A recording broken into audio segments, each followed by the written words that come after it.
Good afternoon, everybody. Thanks for hanging out while we got the AV issues worked out. It is good to be here. My name is Tim. I am with Wowza. I am a solution engineer. Today we're going to be talking about live streaming, low latency, and we're going to focus on CMAF. And we're going to figure out if CMAF is actually the hailed solution for ultra low latency. By the way, I am an engineer. I'm a generalist when it comes to IT, network, video streaming. I've been with Wowza about 7 years, so I've managed to kind of figure out the video streaming thing, but I'm not a CTO. So if you're looking for like that CTO level, super deep, granular engineering aspects of CMAF, there's probably another session here for that. But I want you to enjoy what I have to share. So getting started, today we're going to talk about latency. And I know this is kind of obvious, but latency is what? The amount of time it takes for a frame of video to be captured and displayed. We call it glass to glass.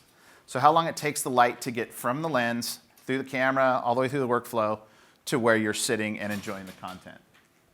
And then a typical live streaming workflow starts on the left with a camera, moves over to a live encoder. If you're not familiar with what an encoder is, go over to the exhibit hall. There's some people over there trying to sell them. Some are fantastic. And some of them are software-based as well, so they're not all a black box, but it gets into an encoder, puts it into an RTMP type of format, or SRT, Secure Reliable Transport, typically a low-latency streaming protocol that goes from the encoder, and then it goes into a media server for processing.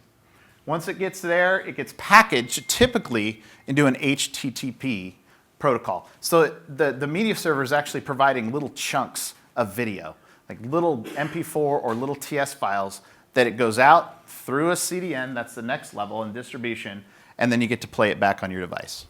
And if you're oldie moldy streaming guys like me, you know exactly what I'm talking about. And today, typically, it takes about 30 seconds to do this end to end, and that's not a bad thing. Most video that we watch, 30 seconds is great. If it's a TV program, just some general consumption content, 30 seconds is great. You're never even really going to know it. Ultra low latency or low latency looks just the same. Same camera, probably the same encoder, although I think there's some tricks to encoding it so that you get a faster delivery. Gets into a media server again, but it's probably not for ultra low latency producing it in HTTP. It's probably putting it into a more RTP type of, more of a legacy type of streaming protocol. And then it goes out through the CDN and gets played back. And if you have a CDN or you're directly connected to a media server, it can happen in under a second. Typically, that stopwatch says 1.78 seconds, just to illustrate that it can be really, really fast. But everybody wants low latency now. Yeah, that's what I feel like. I work with folks on a daily basis who need help with streaming, and low latency is definitely one of those things that people want right now. A couple years ago, I was working with someone on an enterprise streaming project. It's basically, I'm a CEO and I want to go out to my world. And the video engineer on the line said, it's got to be 12 megabits per second. And I'm in a customer-facing role, so I'm kind of like, oh, 12 megabits, yeah. You sure it has to be 12 megabits per second? And I couldn't even argue with the guy. And it's like that with low latency too. It's got to be ultra low latency. I got to have ultra low latency now. Try to say that 3 times in a row without. So I illustrate that it's healthy to ask, do I really need low latency? It's a healthy question. I mean, if you're in the auction business, absolutely. Esports, these things need to be immediate. Gambling, medical, if you're in some kind of situation where a doctor is on another continent and he's checking out something inside your body, you want him to see that now, right?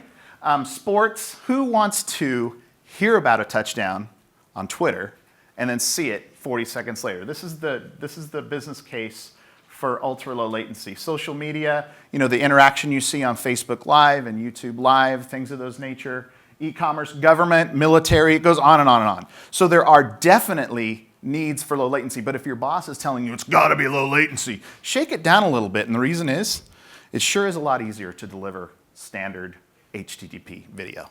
If you can deliver regular streaming, deliver regular streaming. If you want to get into the world of low latency and ultra low latency, fasten your seatbelt, put a helmet on, because you're in for a bumpy ride. Now, this is kind of fun. This is the Medicine Hat Feeding Company in Alberta, Canada. They called me 2 years ago, and they needed to find a way to save people from having to drive 250 miles to get to a cattle auction. So they figured out this little company that they could stream video at low latency and do an online auction. And these are not the Fortune 100 marquee companies that we love to put their logos in our PowerPoint slides, right? This is a group of cowboys who got a hold of some streaming technology, and they're getting on out there on the range, so to speak, and they have people actually watching this stuff in ultra low latency. No bull, I promise you, no bull. That was a cheap shot, but I needed it. So anyway, there are a lot of options for low latency in the marketplace. That's a handful that I'm aware of. If I had more time, I probably could have made a longer list. But they're doing it through SRT. SRT is moderately low latency. Quick WebRTC. WebRTC is extremely fast, very widely used for ultra low latency. SDLP, DALs, fragmented MP4, which plays into CMAF, which is really what I want to talk about. That's why we took that journey, to just kind of give you an idea. There's other options. There's companies that are doing an incredible job innovating really, really, really cool ultra low latency platforms. But then it all kind of comes down to CMAF. Is it going to be the future? So let's talk about what CMAF is. It's Common Media Application Format. That's what the acronym stands for. And it's an emerging standard that's intended to simplify delivery of HTTP-based streaming media. So it's a standard. It's basically, this is how we're going to do it. And it's intended to simplify. The spec basically came overnight. I work in a video streaming company, and all of a sudden I heard these engineers and product people talking about CMAF, and I literally had no idea what it was. And it's almost embarrassing to admit that. But they're like, yeah, CMAF is going to blah, blah, blah, blah. And I'm like, whoa, wait, hold, hit the brakes. CMAF, what is that?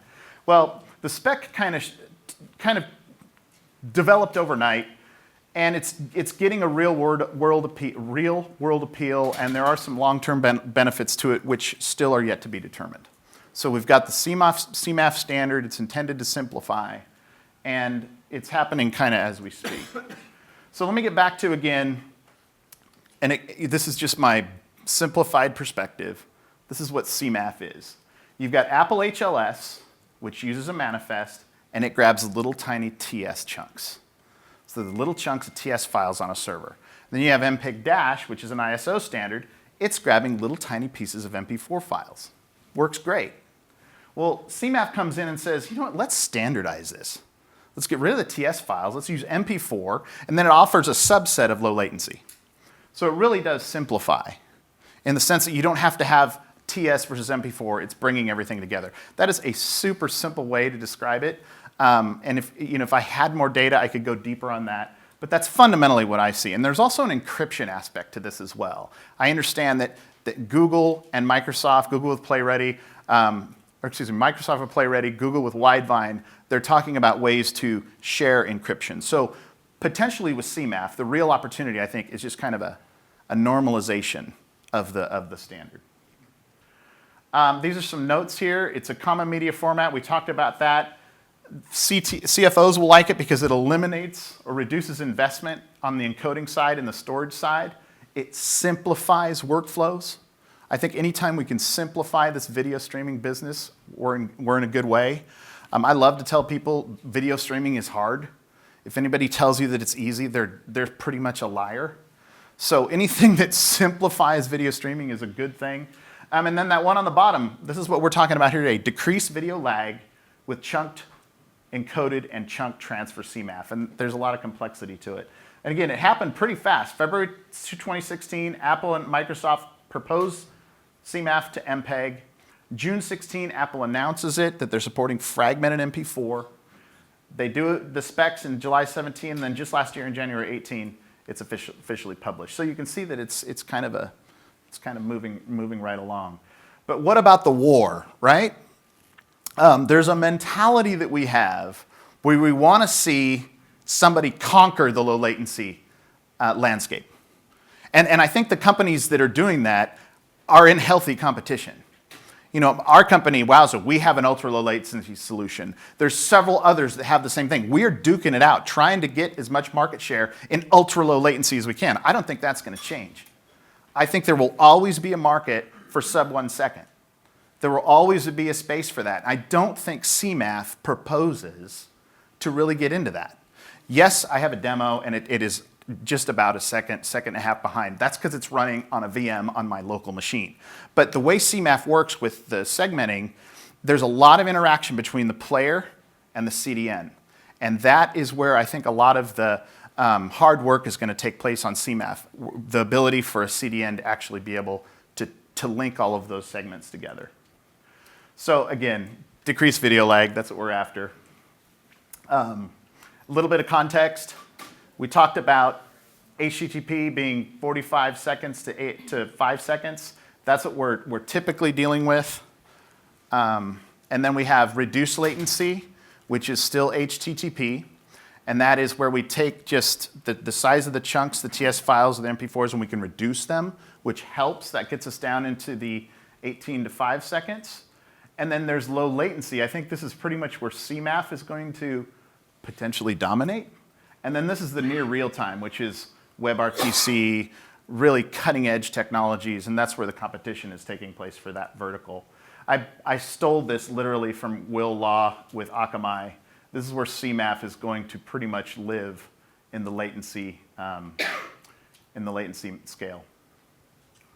Tim? Yeah. Is CMAF compatible with IceCast and Shoutcast streams? I don't think so, no. As far as I know, IceCast and Shoutcast is audio only. I mean, it's possible, but I doubt that's going to happen. Let me show you a demo. Now, we had some problems. This display up here doesn't actually work with my Mac, so I recorded it, honest, while Mo was talking earlier. So let's see if this actually worked. Here I am in Wirecast, hoping that it works. The 55 on the side, this is it'll come up in a second. That's the NDI, so that'll be real time. So I restarted it. So there's the CMAF, and then there's the real-time clock. So right now it's at 16 seconds, and it's running what looks like about a second and a half behind. And I think I went over to Wirecast and put some video on top of it to make it actually look compelling. So you'll see that I bring up some stock footage, and there it is. It really lights up the processor when I start pushing through some actual video. And one thing I've noticed with low latency, have you ever watched HQ Trivia on the mobile app? And you can see your battery go down like the gas gauge in a 1977 Chevy truck. You know what I'm talking about? So there's a huge thing with CPU requirement on the mobile device side. And that's okay. Just plug your phone in, but it definitely wakes up the phone. I like what Mo said earlier about these devices being supercomputers. We're definitely burning down some CPU for that. So what about the future? Again, we have to figure out who's going to win the war, who's going to win the battle. I really don't know, honestly. Something's going to have to happen. CMAF through a CDN requires chaining together of chunks and fragments. It's not easy. See, a CDN today can just fan out all of those TS files or MP4 files, just cache them out all over the world. Well, now there's these sub-fragments of those segments.